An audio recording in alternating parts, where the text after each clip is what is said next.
आज हम लोग आपकी कक्षा 12 में कवि भारतेंदु हरिश्चंद्र जी द्वारा रचित यमुना छवि के पहले पद्यांश का संदर्भ, प्रसंग, व्याख्या और काव्य सौंदर्य लिखना सीखेंगे। लेकिन सबसे पहले हम लोग हमेशा की तरह एक बार इस पद्यांश को पढ़ेंगे और इसमें जितने भी शब्द आए हैं पहले इन सभी शब्दों पर एक नज़र डालेंगे और यदि इनमें से किसी का भी अर्थ कठिन होगा तो पहले उसका सरल अर्थ देखेंगे, फिर उसके बाद हम लोग इस पद्यांश की व्याख्या को सीखेंगे। तो चलिए सबसे पहले हम लोग इस पद्यांश में आए हुए सभी शब्दों का सरल अर्थ देख लेते हैं। तरनी, तरनी माने सूर्य, तरनी माने सूर्य। तनुजा, तनुजा माने पुत्री, तनुजा माने पुत्री। तो जब दोनों को एक साथ बोलेंगे तरनी तनुजा तो इसका मतलब हो जाएगा सूर्य की पुत्री अर्थात यमुना। ठीक है, यमुना। तट, तट माने किनारा, तट माने किनारा। तमाल, तमाल वृक्ष है, जैसे आम, पीपल, महुआ वृक्ष के नाम होते हैं, तो तमाल भी एक प्रकार का वृक्ष है। ठीक है। तरुवर, तरुवर माने वृक्ष। बहु माने बहुत से या अनेकों, बहुत से या अनेकों। छाए मतलब छाए हुए हैं, छाए हुए हैं।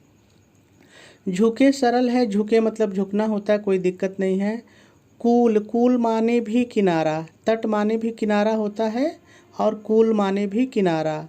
सो, सो माने इस प्रकार, सो माने इस प्रकार। जल सरल है, कोई दिक्कत नहीं है, जल पानी, तो जल ही सही है। परसन, परसन मतलब स्पर्श करने या छूने, स्पर्श करने या छूने। हित माने के लिए, हित माने के लिए। मनहु माने मानो, मनहु माने मानो। सुहाए, सुहाए माने होता सुशोभित होना या सुंदर दिखना, सुशोभित होना या सुंदर दिखना। किधव, किधव माने या अथवा, या अथवा। मुकुर, मुकुर माने दर्पण, जिसको आप शीशा बोलते हैं, दर्पण। ठीक है। मैं माने में, मैं माने में। लखत, लखत मतलब देखने के लिए, लखत देखने के लिए। उझक, उझक माने उछलना, उझक माने उछलना। सब मतलब सभी, जो तमाल के वृक्ष हैं उनके लिए आया कि सभी। निज, निज, निज निज मतलब अपने अपने, निज निज मतलब अपने अपने। यहाँ पे पुनरुक्ति प्रकाश अलंकार है, निज निज अपने अपने। शोभा, शोभा यानी शोभा यानी सुंदरता, सुंदरता। ठीक है। कै, कै माने भी या अथवा, कै माने भी या अथवा। प्रणवत, प्रणवत मतलब प्रणाम करना, प्रणवत मतलब प्रणाम करना। जल, जल सरल है, कोई दिक्कत नहीं है। जानी मतलब जानकर, जानी मतलब जानकर। परम माने अत्यधिक, परम माने अत्यधिक। पावन माने पवित्र, पावन माने पवित्र। फल सरल है, कोई दिक्कत नहीं है, लेकिन ये खाने वाला फल नहीं है, जो हम लोग फल प्राप्त करना चाहते हैं ईश्वर से, भगवान से, वो फल है। ठीक है। लोभा, लोभा माने वैसे तो लोभ यानी लालच होता है, लेकिन यहाँ पे हम कह सकते हैं प्राप्त करने के लिए, लोभा प्राप्त करने के लिए। ठीक है। मनु, मनु माने मानो, क्या कहते हैं उत्प्रेक्षा अलंकार, मनु मानो। आतप, आतप माने धूप या गर्मी, दोनों होता है, जो आपको अच्छा लगे एक लेके व्याख्या कर लीजिए। वारण, वारण का मतलब होता है निवारण करना, यानी उसको जो भी समस्या, जो भी चीज़ है उसको कम करना, समाप्त करना, समाप्त करना ज़्यादा अच्छा रहेगा। ठीक है। तीर माने किनारा, तीर माने किनारा। कौ माने को, कौ माने को। सिमट, सिमट का मतलब होता है सिमटना, एक साथ आना, सिमट जाना। कोई चीज़ देखिए आप कहते हैं ना कि सिमट गई, मतलब एक साथ हो गई, तो एक साथ होना। सबय मतलब सभी, ये जो तमाल के वृक्ष हैं उन्हीं के लिए आया है कि सभी। छाए रहत मतलब छाए रहते हैं, छाए रहत छाए रहते हैं। कै, कै माने अथवा या, अथवा या, यहाँ भी आ चुका है अथवा या। हरि माने श्री कृष्ण, हरि माने श्री कृष्ण। सेवा सरल है। हित माने के लिए, यहाँ भी आ चुका है हित माने के लिए। ठीक है, के लिए। नय रहे, नय रहे मतलब झुक रहे, नय झुक रहे। ठीक है। निरख मतलब, निरख मतलब देखना होता है, तो वाक्य में जैसा बैठेगा हम लोग बदल लेंगे। निरख माने देखना। नयन माने नेत्र या आँखें, नयन माने नेत्र या आँखें। मन, मन कहिए, हृदय कहिए, कोई दिक्कत नहीं है, ठीक है। सुख सरल है। लहत, लहत का मतलब प्राप्त करना चाहते हैं, लहत मतलब प्राप्त करना होता है, तो प्राप्त करना चाहते हैं। तो सभी शब्दों का सरल अर्थ हो गया। अब हम लोगों को इस पद्यांश की व्याख्या सीखनी है, लेकिन व्याख्या सीखने से पहले हम लोग थोड़ा सा इसका संदर्भ और प्रसंग लिख लेते हैं, फिर उसके बाद हम लोग इसकी व्याख्या को सीखेंगे। तो चलिए सबसे पहले हम लोग इसका संदर्भ लिख लेते हैं।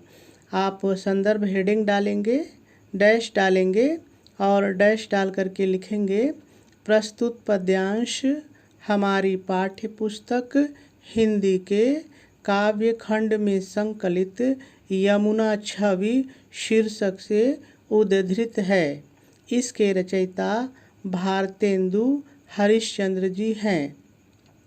पूर्ण विराम लगा देंगे और आपका संदर्भ पूरा हो जाएगा। चलिए अब प्रसंग लिख लेते हैं। आप प्रसंग हेडिंग डालेंगे, डैश डालेंगे और डैश डाल करके लिखेंगे प्रस्तुत पद्यांश में कवि भारतेंदु हरिश्चंद्र जी ने यमुना की सुंदरता का बहुत ही सुंदर वर्णन किया है। पूर्ण विराम लगा देंगे और आपका प्रसंग भी पूरा हो जाएगा।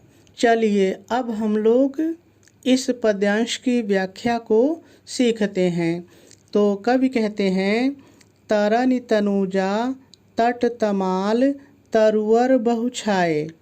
प्रस्तुत पद्यांश में कवि भारतेंदु हरिश्चंद्र जी कहते हैं कि, अब आ जाइए पद्यांश पर, कहते हैं कि सूर्य की, तरनि सूर्य की पुत्री, तनुजा पुत्री, सूर्य की पुत्री अर्थात यमुना के किनारे, तट के किनारे तमाल के बहुत से, बहुत से वृक्ष, तरुवर वृक्ष छाए हुए हैं। और पूर्ण विराम लगा देंगे। चलिए एक बार फिर से इस लाइन की व्याख्या को देखते हैं। देखिए मैंने कहा कि सबसे पहले आप व्याख्या हेडिंग डालेंगे, डैश डालेंगे और डैश डाल करके पहले थोड़ा सा लिख लेंगे। क्या लिखेंगे ध्यान से सुनिए। प्रस्तुत पद्यांश में कवि भारतेंदु हरिश्चंद्र जी कहते हैं कि, अब आ जाइए पद्यांश पर, कहते हैं कि सूर्य की पुत्री अर्थात यमुना के किनारे तमाल के बहुत से वृक्ष छाए हुए हैं। और पूर्ण विराम लगा देंगे। चलिए आगे देखिए। आगे कवि कहते हैं झुके कूल सो जल परसन हित मनहु सुहाए किंधौ मुकुरमय लखत उझक सब निज निज शोभा कै प्रणवत जल जान परम पावन फल लोभा। इन 3 लाइन को एक साथ लेंगे तब आपकी व्याख्या अच्छी होगी और पूरी लगेगी।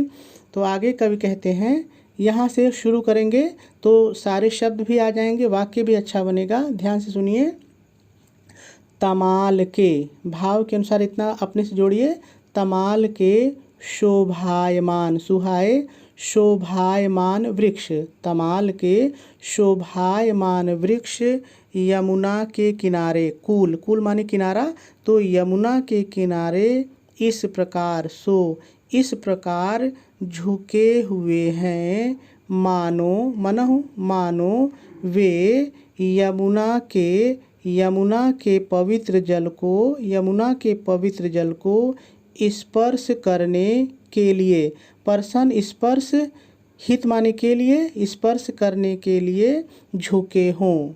अथवा किधौ, अथवा यमुना के जल रूपी दर्पण में, मुकुर माने दर्पण होता है, तो यमुना के जल रूपी दर्पण में सभी अपनी अपनी सुंदरता देखने के लिए, लखत देखने के लिए उचक रहे हों, उचक रहे हों।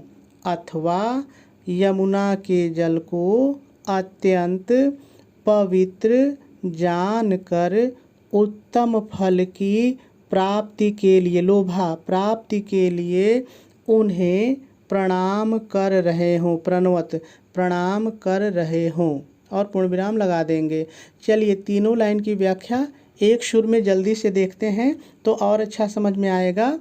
देखिए कवि कहते हैं, तमाल के शोभायमान वृक्ष यमुना के किनारे इस प्रकार झुके हुए हैं मानो वे यमुना के जल को स्पर्श करने के लिए झुके हों, अथवा यमुना के जल रूपी दर्पण में सभी अपनी अपनी सुंदरता देखने के लिए उचक रहे हों, अथवा यमुना के जल को अत्यंत पवित्र जानकर उत्तम फल की प्राप्ति के लिए उन्हें प्रणाम कर रहे हों, और पूर्ण विराम लगा देंगे।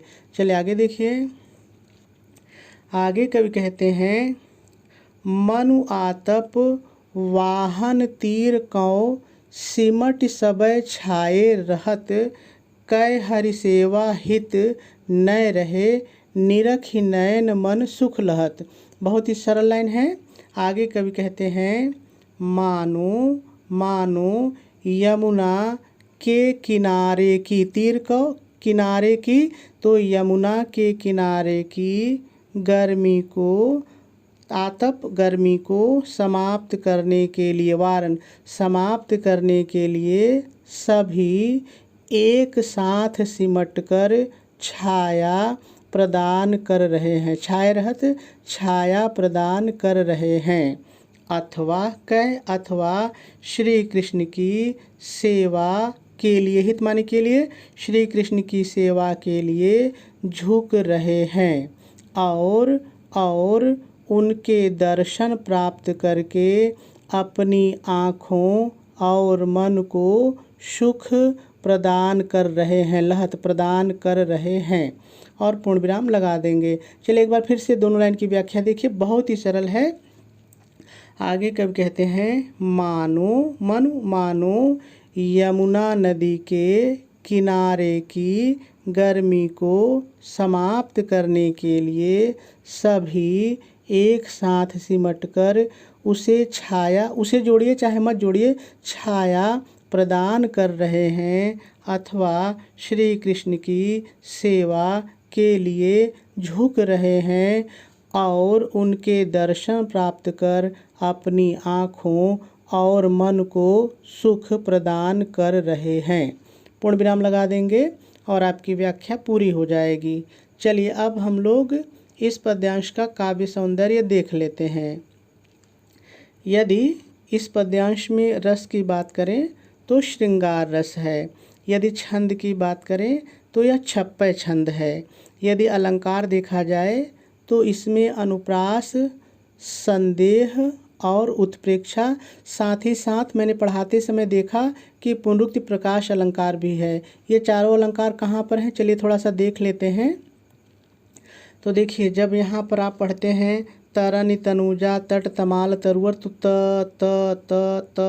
त की पुनरावृत्ति होने के कारण अनुप्रास अलंकार है। अब यहाँ पर देखिए सिमिट सबय में स और स की पुनरावृत्ति होने के कारण यहाँ पर भी जो है अनुप्रास अलंकार है। यहाँ निरख नयन में न की पुनरावृत्ति होने के कारण अनुप्रास अलंकार है। तो और भी जगह आप देख लीजिएगा, ठीक है। अनुप्रास हो गया। अब देखिए यहाँ है मनहु उत्प्रेक्षा अलंकार, मन उत्प्रेक्षा अलंकार, यहाँ पे उत्प्रेक्षा अलंकार हो गया। अब देखिए यहाँ पर निज निज, ये शब्द 2 बार आया है लेकिन दोनों का अर्थ एक ही है, अपनी अपनी, तो यहाँ पे पुनरुक्ति प्रकाश अलंकार।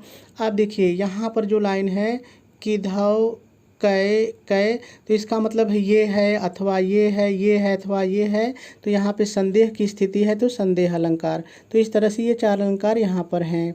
चलिए आगे देखते हैं। आगे यदि भाषा की बात करें तो इस पद्यांश की भाषा ब्रज है, शैली इसकी मुक्तक है, गुण इसमें माधुर्य है, और यदि शब्द शक्ति देखी जाए तो शब्द शक्ति इसमें अभिधा है।